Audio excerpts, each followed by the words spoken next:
తీస్తా, నాలో ఉన్న క్రియేటివిటీ మొత్తం బయటికి తీస్తా, నా తడాకా చూపిస్తా.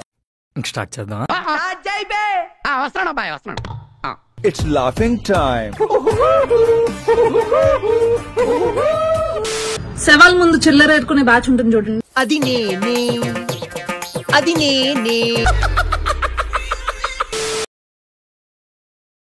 అలాంటి బ్యాచ్ వైసీపీ పార్టీలో ఉందన్నమాట. అందులో give respect and take respect. మర్యాదగా చెప్తున్నాను, గౌరవం తగ్గించి మాట్లాడొద్దు. తిట్టొద్దు.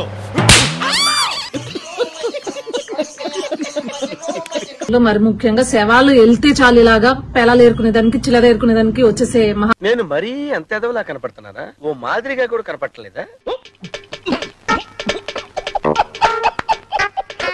ఈరోజు తిరుపతిలో జరిగిన ఈ ఘటన శవాల ముందు డాన్స్ చేసే టైప్ ఏముండీడు. ఇది శవ తాండవం కాదు, ఆనంద తాండవం. నీలాంటి దరిద్రపు కొట్టి విధం నేను ఎక్కడ చూడలేదురా. తిరుపతిలో ఇలా స్టాంపేడ్ అయి ఇలా తొక్కిసలాటాయి. ఈ డెడ్ బాడీని చూడడం కోసమే ఎన్నో డేస్ నుంచి ఎదురు చూస్తున్నాను.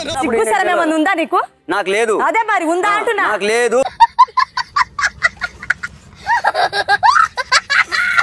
తిరుపతిలో మనుషులు చనిపోయిన పరిస్థితులు ఘటన గతంలో ఎప్పుడూ కూడా జరగలేదు. కనీసం నీళ్ళు ఇచ్చేవాళ్ళు లేరు, క్యూలలో నిలబెట్టే వాళ్ళు లేరు, పోలీసులు కనీసం రోపాటీలు అక్కడ ఉండి జాగ్రత్తగా క్యూలలో పర్యవేక్షించే వాళ్ళు లేరు. కట్ట మీద కూర్చుని కోతలు కూసే దాంట్లో ఏముండదు గానీ నీళ్ళలో దిగితే తెలుస్తుంది అబ్బా. దిగజార్చే పరిస్థితి ఎప్పుడు వచ్చింది అంటే అది చంద్రబాబు నాయుడు గారు ముఖ్యమంత్రి అయిన తర్వాతనే. ఇది గుర్తుపెట్టుకో, తర్వాత మాట్లాడుకుందాం. గేట్ తీసినప్పటికి జనాలు అందరు తోసుకొస్తారండి. వాళ్ళు వదిలేయడం కాదు, జనాలే తోసుకొస్తారు. దీనికి మీరు ఏమంటారు సార్? వాళ్ళు అనడానికి ఏం లేదు. ఇప్పుడు దాకా చేసినంత గంగలో కలిసిపోయింది కదరా.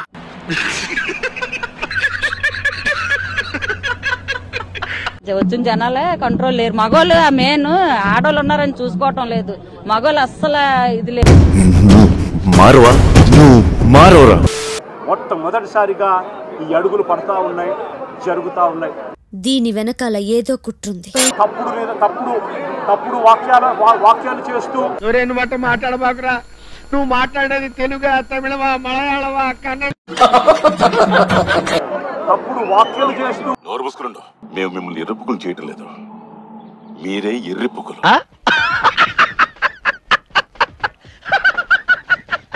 మహాతల్లి ఎవరన్నా ఉంది అంటే అది రోజా.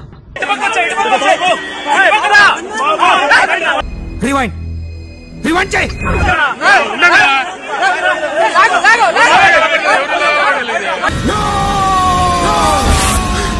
మీ బతుకులు చెడా, బతుకులా. ఇప్పుడు కరెక్ట్ గా మాడుతున్నారు సారు. ఇదయ్యా మీ అసలు రూపం.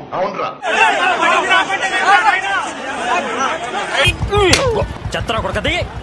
ఇక్కడే ఉన్న మొహం పగిలిపోద్ది. దెంగ ఇక్కడ నుంచి.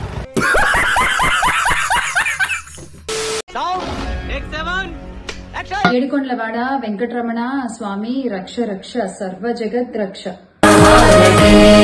ఇంకో 10 తరాల తర్వాత కూడా తెలుగు సినిమా నటి ప్రస్తావన వస్తే ముందుగా నీ పేరే తలుచుకుంటారు తల్లి. మీ మీద, మీ ప్రసాదాల మీద కూటమి నాయకులు చేస్తున్న కుట్రలకు కారు చూపే నంది ముందు రంగు మార్చిన పంది, కారు కూతలకొస్తే కపాలం పగిలిపోతే. సామాన్య భక్తులపై కోపం ఎందుకు స్వామి? కూటమి ప్రభుత్వం గెలిచాక పేడ పిడికలాగా ఎలా వేస్తుందో.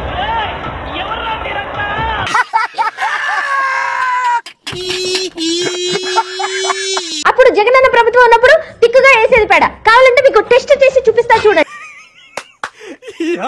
ఏం ఫీల్ ఉన్నది మామయ్య? అందరినీ చల్లగా చూడు తండ్రి. అమ్మా సావిత్రి, వెళ్ళిపోయి బతికిపోయావు గానీ లేకపోతే నా చిట్టు చెల్లి గట్టి కాంపిటీషన్ ఇచ్చింది.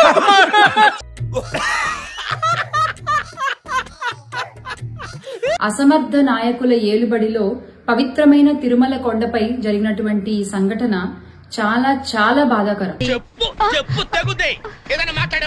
నాడు పుష్కరాలు, నేడు తిరుమల. ఆ రోజున గోదావరి పుష్కరాల సమయంలో 29 మంది చనిపోయారు. ఎంత ఘోరం జరిగిపోయిందిరా. ఈ రోజున తిరుమలలో 6 సామాన్య భక్తులు ప్రాణాలు కోల్పోయారు. ప్రజలు నిజాన్ని తెలుసుకోవాలి. అటు చూడండి.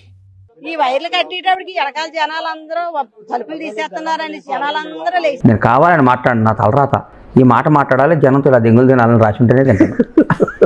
గుర్తుపెట్టుకో. లేచి గేటు తోసిపోసరికి ఇంక జనాలందరూ ఒకరి మీద ఒకరు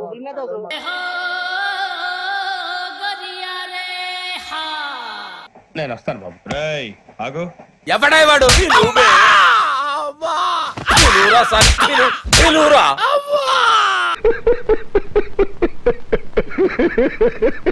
నన్ను ఇలా నడువట్టుకొని చెయ్యి పట్టుకున్నాడండి.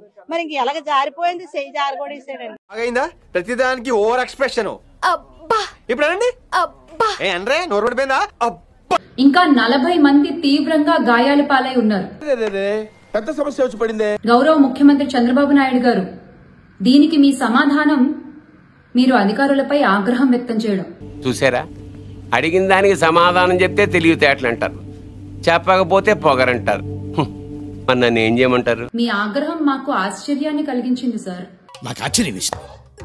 మొదట బాధేసింది, తర్వాత భయం వేసింది, ఆ తర్వాత నా మీద నాకే అసహ్యం వేసింది. ఎస్, మీ ఆగ్రహం మాకు ఆశ్చర్యాన్ని కలిగించింది. అయితే వెళ్ళి అదే అల్లు అర్జున్ గారు మట్టుకు